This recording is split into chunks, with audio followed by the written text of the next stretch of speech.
മാർക്കോസിൻ്റെ സുവിശേഷം 18-ാം അധ്യായം 1 മുതൽ 7 വരെയുള്ള വാക്യങ്ങൾ. മടുത്തു പോകാതെ എപ്പോഴും പ്രാർത്ഥിക്കണം എന്നുള്ളത് അവരോടൊരു ഉപമ പറഞ്ഞത്. ദൈവത്തെ ഭയവും മനുഷ്യനെ ശങ്കയില്ലാത്ത ഒരു ന്യായാധിപൻ ഒരു പട്ടണത്തിലുണ്ടായിരുന്നു. ആ പട്ടണത്തിൽ ഒരു വിധവയും ഉണ്ടായിരുന്നു. അവൾ അവൻ്റെ അടുക്കൽ ചെന്ന്, എൻ്റെ പ്രതിയോഗിയോട് പ്രതിക്രിയ നടത്തി രക്ഷിക്കണമേ എന്ന് പറഞ്ഞു. അവന് കുറേ കാലത്തേക്ക് മനസ്സില്ലായിരുന്നു. പിന്നെ അവൻ, എനിക്ക് ദൈവത്തെ ഭയവും മനുഷ്യനെ ശങ്കയില്ല, എങ്കിലും വിധവ എന്നെ അസഹ്യമാക്കുന്നതുകൊണ്ട് ഞാൻ അവളെ പ്രതിക്രിയ നടത്തി രക്ഷിക്കും, അല്ലെങ്കിൽ അവൾ ഒടുവിൽ വന്ന് എന്നെ മുഖത്തടിക്കുമെന്ന് ഉള്ളം കൊണ്ട് പറഞ്ഞു. അനീതിയുള്ള ന്യായാധിപൻ പറയുന്നത് കേൾപ്പീൻ. ദൈവമേ, രാപകൽ തന്നോട് നിലവിളിക്കുന്ന തൻ്റെ വൃദ്ധന്മാരുടെ കാര്യത്തിൽ ദീർഘക്ഷമയുള്ളവൻ ആയാലും അവരെ പ്രതിക്രിയ നടത്തി രക്ഷിക്കുകയില്ലയോ? ദൈവമേ, സ്തുതിക്ക് യോഗ്യമാവുന്നു. ബാധിക്കുന്നു. ത്രിയേക ദൈവത്തിന് സ്തുതി. അത്യുന്നതങ്ങളിൽ ദൈവത്തിന് മഹത്വം, ഭൂമിയിൽ ദൈവപ്രസാദമുള്ള മനുഷ്യർക്ക് സമാധാനം. പ്രിയപ്പെട്ടവരെ, വീണ്ടും ഒരു ക്രിസ്മസ് കൂടി. ഹമാസ് മുനമ്പിലും ഗലീല തീരത്തും അശാന്തിയും യുദ്ധവും കത്തിപ്പടരുമ്പോൾ ലോകം എങ്ങനെയാണ് ക്രിസ്മസ് ആഘോഷിക്കുക? വിങ്ങിയ ഹൃദയത്തോടെ നമുക്ക് എങ്ങനെ ക്രിസ്മസ് ആഘോഷിക്കുവാൻ പറ്റും? പുതിയൊരു കൽപ്പന ഞാൻ നിങ്ങൾക്ക് തരുന്നു, നിങ്ങൾ തമ്മിൽ സ്നേഹിപ്പീൻ. ഇവിടെ നഗരങ്ങളിൽ, പട്ടണങ്ങളിൽ, ഗ്രാമങ്ങളിൽ, ഭവനങ്ങളിൽ, ദേവാലയങ്ങളിൽ എല്ലാം സ്നേഹം അന്യമാകുന്നു. മകൻ അമ്മയെ കൊല്ലുന്നു, ഭാര്യയും കാമുകനും കൂടി ഭർത്താവിനെ കൊല്ലുന്നു, നവജാത ശിശുവിനെ പെറ്റമ്മ കൊന്ന് കുഴിച്ചു മൂടുന്നു. സ്വന്തം നിലപാടുകൾ നിലനിർത്താൻ എന്തും ചെയ്യുവാൻ മനുഷ്യൻ മടിക്കുന്നില്ല. ക്രൂരതകളെ മൃഗീയമെന്ന് വിളിക്കുവാൻ പറ്റില്ല. കാരണം മൃഗങ്ങൾ ഭക്ഷണത്തിനല്ലാതെ മറ്റ് മൃഗങ്ങളെ കൊല്ലുകയില്ല. യഥാർത്ഥത്തിൽ പൈശാചികമെന്നാണ് ഇത്തരം മനുഷ്യചേഷ്ടകളെ വിളിക്കേണ്ടത്. മാനുഷിക മൂല്യങ്ങളെ കാറ്റിൽ പറത്തുന്ന വിഷയാസക്തികൾ വർദ്ധിച്ചു വരുന്ന സമൂഹത്തിലാണ് നമ്മൾ ജീവിക്കുന്നത്. നമുക്ക് ചുറ്റും നിലനിൽക്കുന്ന സമസൃഷ്ടങ്ങളെ വെട്ടിപ്പിടിക്കലിനിടയിൽ കാണുവാൻ നമുക്ക് സാധിക്കുന്നില്ല. അവരെ കരുതുവാനും ചേർത്ത് പിടിക്കുവാനും നമ്മുടെ കൈകൾ ഉയരുന്നില്ല. ഈ ചെറിയവരിൽ ഒരാൾക്ക് ചെയ്തിരിക്കുന്നത് എനിക്ക് ചെയ്തിരിക്കുന്നു. നമ്മൾ സുഭിക്ഷതയുടെ കാലത്താണ് ജീവിക്കുന്നത്.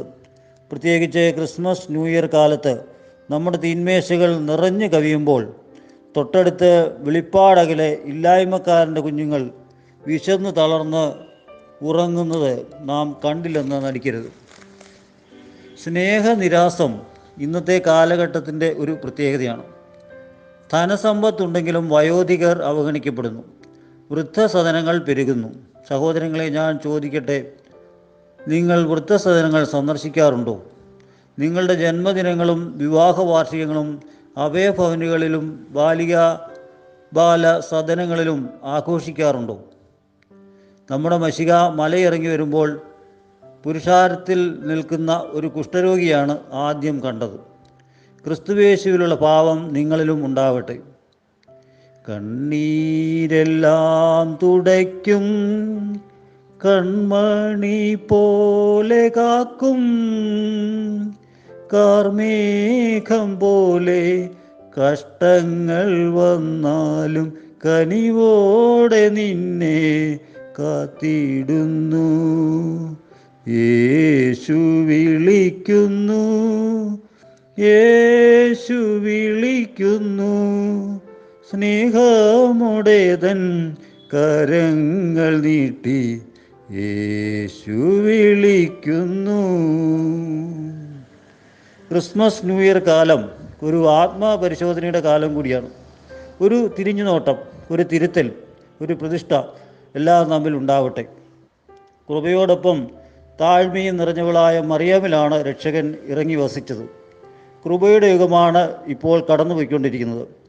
ഇക്കാലത്ത് മറിയമിനെ പോലെ കാത്തിരുന്ന് നമുക്കും പരിശുദ്ധാത്മാവിനെ പ്രാപിക്കാം.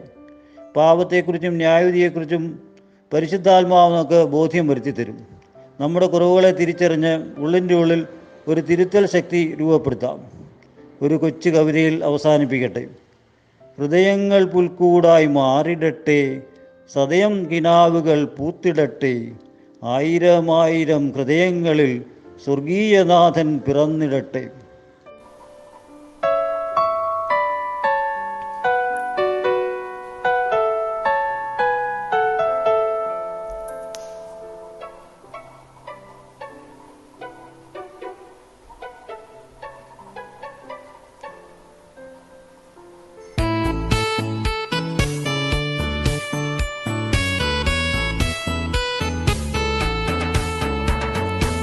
അന്നൊരു നാൾ ബെത്ലഹേമിൽ പിറന്നു പൊന്നുണ്ണി.